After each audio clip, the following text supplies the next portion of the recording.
Thank you, Chairman. Mr. Secretary, there have been over 1 million plus individuals put into proceedings or released into the United States on your watch.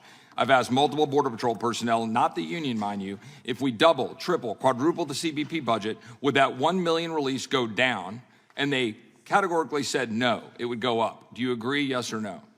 I'm not sure I understand your question, Congressman. With the number of people being released in the United States under current law, would it go down no matter how much you increased your budget? And it would not, as they said. Do you agree, yes or no? Congressman, if I understand your question correctly, when individuals are in the United States and they make a claim for asylum, so the number would not go down is the answer, right? Yes or no? That's what they said, and I think you just answered it. It would not go down. The only plan that you offer, the plan you just offered, is to process aliens faster and encourage more to come.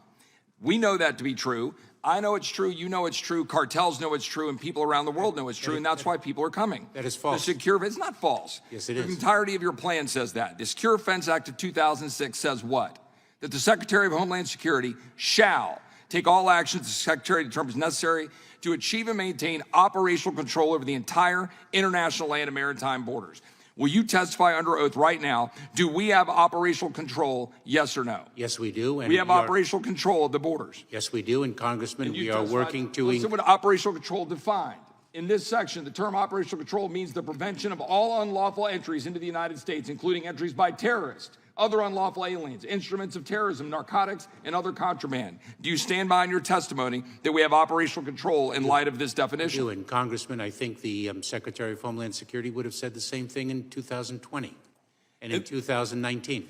Well, the Secretary would have at least had a basis for saying that we have some sort of control of the border. But the fact is, we currently have people flowing across the border, including dangerous narcotics and dangerous members of terrorists, which your own agency sent a letter to my office after 8 months. We sent a letter saying there are 42 people on the terrorist watch list that are in the United States. But you just said to Mr. Jordan, you don't even know where the hell they are.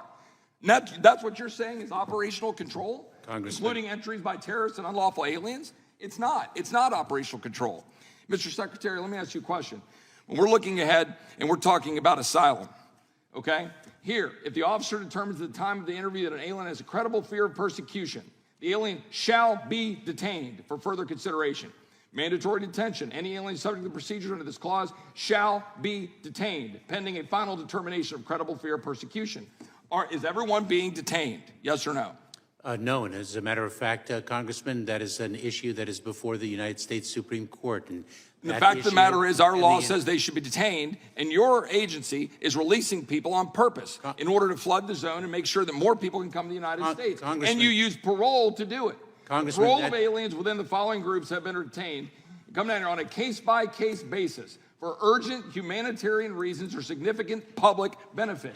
Yet your office is using parole. But when you use parole, the fact is they're not showing back up to ICE.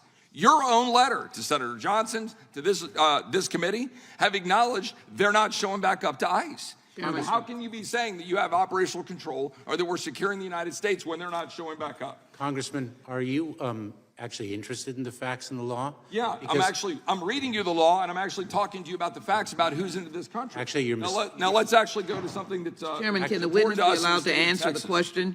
Well, there wasn't a question there to be answered. Gentleman's time. Point.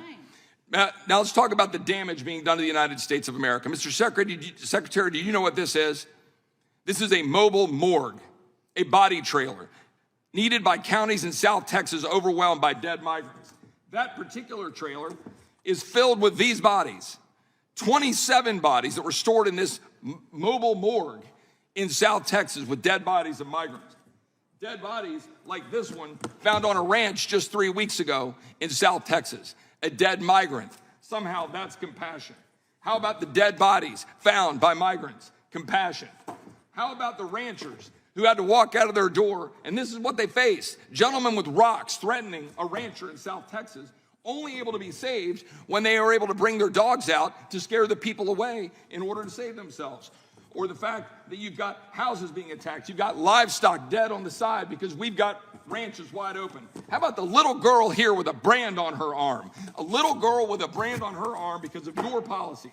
A little girl here in the desert found by ranchers trying to save their life. And how about the lost voices for people dying from fentanyl? The tens of thousands of Americans dying from fentanyl.